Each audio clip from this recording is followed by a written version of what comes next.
That will be new to runners. This will change the literature. We hope that it will change the recommendations to elite runners.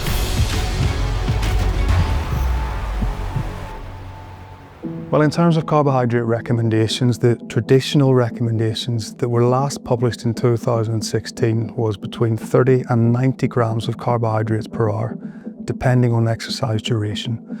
So typically if your event is 60 minutes or less, it's like 30 grams per hour. If it's 2.5 hours and above, then they would recommend 90 grams per hour of dual source blends, maltodextrin, glucose, plus fructose. So we have just finished a study where we're partnering with England Athletics and Liverpool John Moores University. This is a study that was led by Samanvita Ravikante and Dr. Jamie Pugh. And it's a study that we're really excited about actually. We recruited an elite cohort of male marathon runners. So these are guys with a personal best of 2 hours 30 and quicker. We brought them into the lab after carbohydrate loading the day before and consuming a high carbohydrate breakfast as a pre-race meal.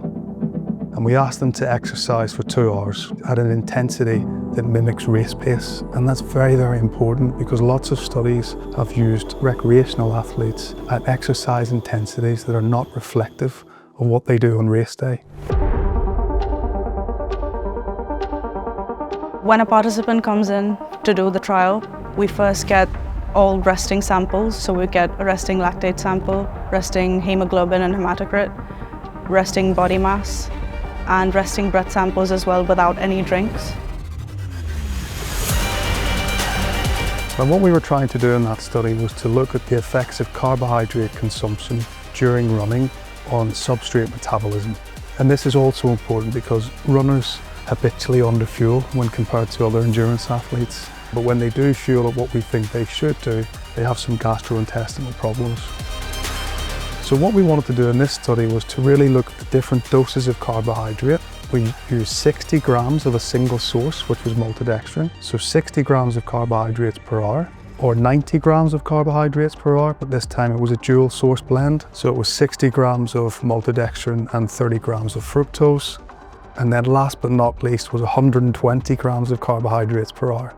So this is 60 grams maltodextrin and 60 grams fructose, which is a super high amount, but actually that's what cyclists do. So a lot of World Tour cyclists are now frequently ingesting these high doses of carbohydrates.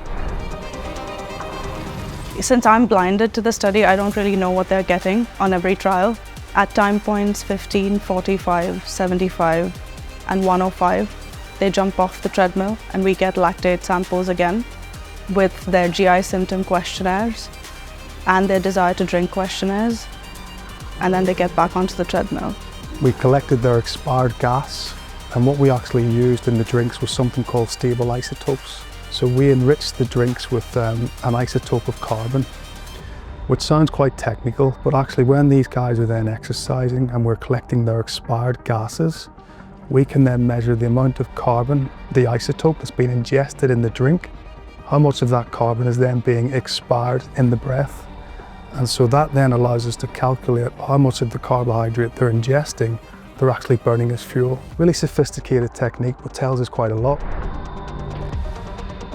So what we've seen was that in the 120 grams of carbohydrates per hour trial, they're able to oxidize or use for energy as a more simpler term. They're able to burn about 1.5, 1.6, 1.7 grams per minute, which is some of the highest rates of carbohydrate oxidation reported in the literature. When they have the 90 grams of carbohydrates per hour, it's about 1.2, 1.3. And when they have the 60 grams of carbohydrates per hour, it's only around 1 gram per minute. Now, having said that, that was exogenous carbohydrate use that we used, so the amount of the drink that they consume. But of course, athletes are also burning muscle glycogen and existing liver glycogen. So we were also able to measure the total amount of carbohydrate that they use, which is usually around 3 to 4 grams per minute. But when you exercise for 2 hours, eventually you start to run out of carbohydrate. So your whole body rates of carbohydrate use start to decline. And that's why you need to rely more on the fuel that you're consuming during exercise. Even in the 120 grams of carbohydrates per hour trials, we still seen a decline in whole body carbohydrate use in those last 30 minutes of exercise. This 2-hour event, this marathon event, if you like, is really carbohydrate dependent. Yes, we showed that they can metabolize and use 120 grams per hour. There was a little bit of gastrointestinal discomfort in that trial, but nowhere near as much as what runners would think. So that tells us that you need to carbohydrate load the day before. You need to have a carbohydrate-rich breakfast. And if you really want to go fast, you probably do want to have between 90 and 120 grams of carbohydrates per hour. That will be new to runners. This will change the literature. We hope that it will change the recommendations to elite runners. The whole concept of the Beta Fuel range was that we could provide a dual source carbohydrate blend.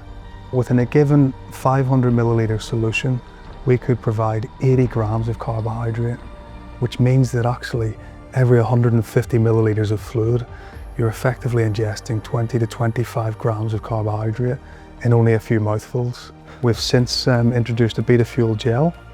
We've also introduced a Beta Fuel chew. We can mix and match those products to deliver 120 grams of carbohydrates per hour.